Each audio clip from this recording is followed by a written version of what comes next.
آج تو حالات ایسے ہیں، میں رو پڑا کل جب مجھے یہ رپورٹ ملی کہ صرف ہندوستان کی سوشل میڈیا پر 25,000 پوسٹ میرے نبی کی شان میں گالیاں دی گئی ہیں.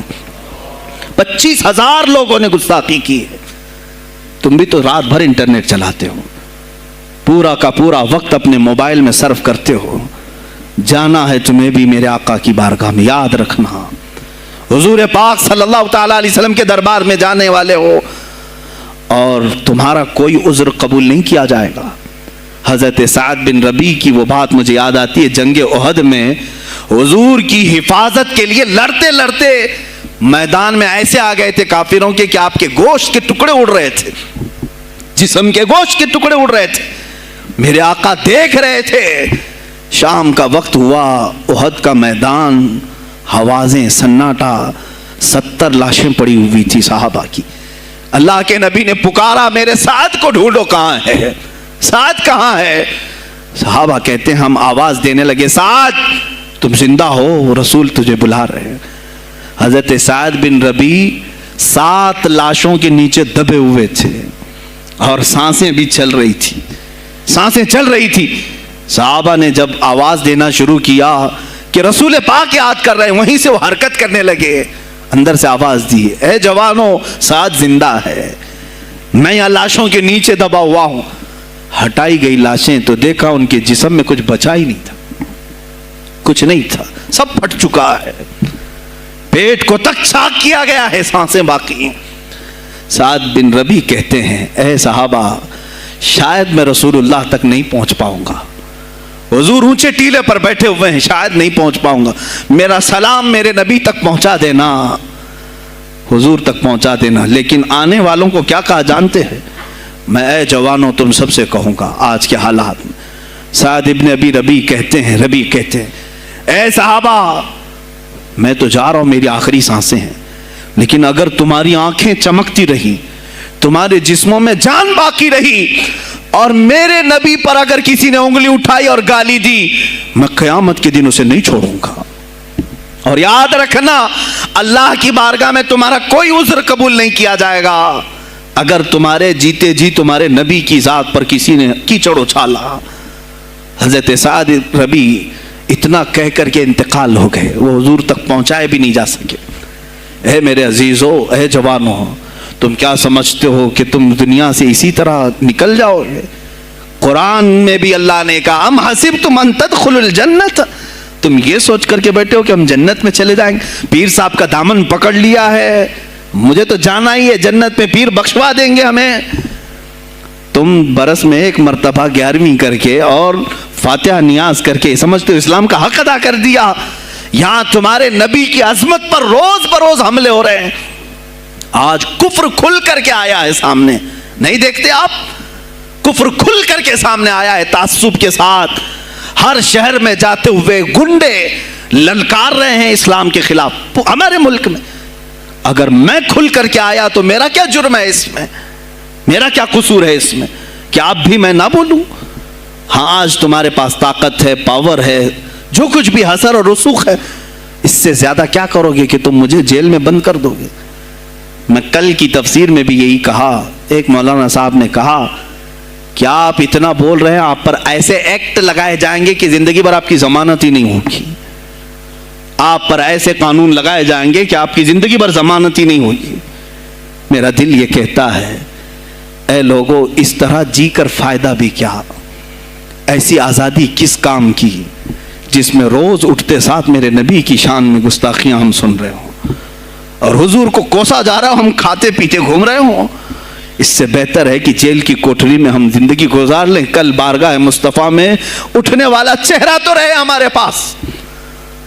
اگر اللہ کے نبی صلی اللہ تعالیٰ علیہ وسلم نے سوال کر لیا پکڑ کر کے کہ تیرے زندگی میں، تیری جوانی میں مجھ پر تو لوگ رنگیلا رسول کہہ رہے تھے، تو کیا کہہ رہا تھا؟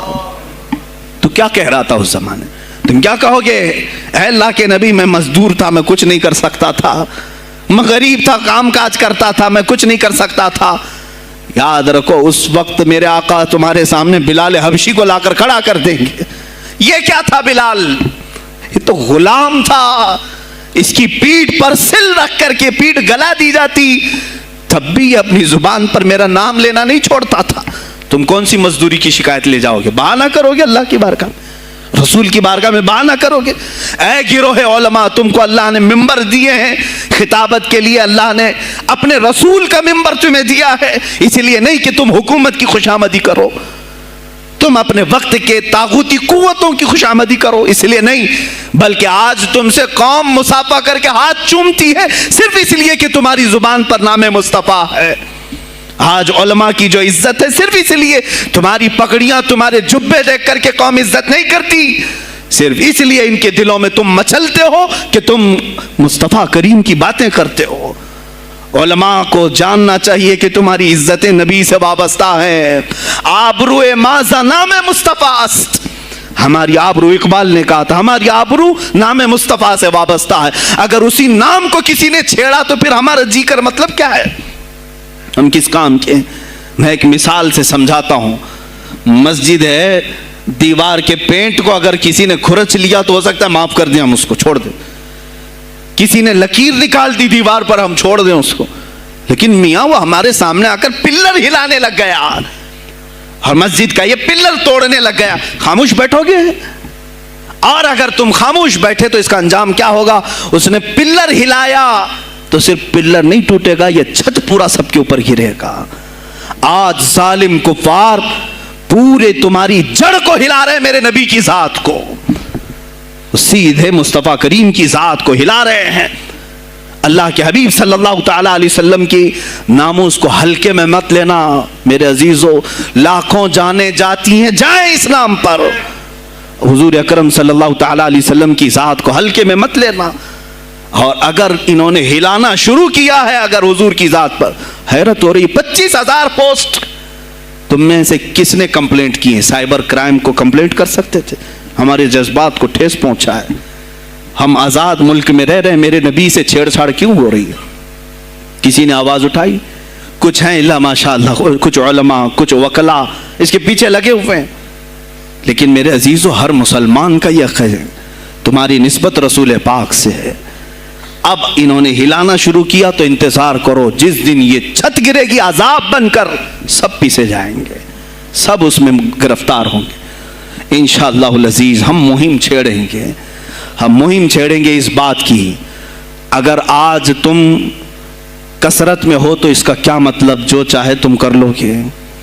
ہم اتنے گئے گزرے تو نہیں ہیں کہ ہمارے نبی کے اوپر بھی تم چلے جاؤ۔ ہاں ہمیں رون دیا، ہمیں مار دیا، ہمیں قتل کر دیا، سب برداشت کر لیا، لیکن اب اس سے آگے نہیں برداشت کریں گے انشاءاللہ العزیز۔ میں آواز دیتا ہوں اسی منبر سے، اے گروہ علماء، اے جماعت صوفیہ، اے خانقاہ کے گدی نشینوں، باہر آؤ، آؤ حکومت وقت سے ایک مطالبہ یہ کرو، اے حکومت وقت کے تخت پر بیٹھنے والوں، ہمارے ہند میں پارلیمنٹ میں بھی ایسا قانون پاس کرو کہ کوئی میرے نبی کی ذات پر بھونکے تو اسے موت کی سزا ہو جائے۔ ہم یہ چاہتے ہیں، اگر اس قانون کو تمہیں لانے میں کچھ زندگیوں کی ضرورت ہے تو یہ فقیر حاضر ہے اور میرے ساتھ بھی کچھ تمہارے لیے حاضر ہوں گے، لے لو ہماری جانیں اور ایک قانون ایسا بنا دو تاکہ قیامت تک پھر یہاں پر کوئی نہ بھونکے میرے نبی کی ذات پر۔ تم قانون صرف میرے نبی کے لیے نہیں، تم اپنے دیوی دیوتاؤں کے لیے بناؤ، شانتی سے رہو۔ ہم نے کبھی تمہارے خلاف بھونکا نہیں ہے، ہم نے کبھی دیوی دیوتاؤں کو چھیڑا نہیں ہے، اس لیے کہ اسلام اس کی اجازت نہیں دیتا، ہم گالی نہیں دیتے، ہم اسلام کی حقانیت سے بیان کرتے ہیں، لیکن خاموش رہنے کی یہ سزا ہمیں دی جا رہی ہے کہ ہمیں گالیاں دیتے دیتے یہ اب ہمارے نبی تک پہنچ گئے، ہماری ماں عائشہ صدیقہ تک پہنچ گئے، اور ہمارے تمام اکابرین اسلاف تک پہنچ گئے، اور 25 کروڑ کی تعداد میں خاموشی یہ اچھی نہیں ہے میرے عزیزو، اچھی نہیں ہے۔ آج افسوس اسی بات کا ہے جن کو اللہ تعالیٰ نے اپنے نبی کی نیابت عطا کی ہے، وہ نائب رسول ہیں یا کسی خانقاہ کے گدے نشین ہیں، تم یہ مت سمجھ لینا کہ تمہارے آبا و اجداد کمال کے تھے، بزرگان دین تھے، تم چھوٹے جاؤ گے، نہیں، سوال تو ہوگا، تمہیں سوال ہوگا، مجھ سے بھی ہوگا، میں یہ نہیں کہہ رہا ہوں کہ میں کوئی الگ ہوں، سوال ہوگا۔ آؤ سر جوڑ کر کے ہم اس سلسلے میں کوشش کریں. غوث پاک رضی اللہ تعالیٰ عنہ کا یہی میسج تھا. ہندوستان میں شہاب الدین غوری نے جو پرچم اسلام لہرایا وہ آج تک اس کی دین ہے کہ مسلمان زندہ ہیں. آپ مسلمان باقی ہیں. پوری دنیا میں نظام کو صحیح کرنے کے لیے آواز اٹھانا یہ بھی اولیاء کاملین کی بات ہے, ان کی صفات ہیں. صرف اپنی خانقاہ میں اللہ اللہ اور ذکر کرانا ہی ان کا کام نہیں تھا, وہ دلوں کو تو دھلتے ہی تھے, لیکن جو نظام سنبھال رہا ہوتا اس کی باغ ڈور کو بھی دھلتے تھے, اس کی بھی صفائی کرتے تھے.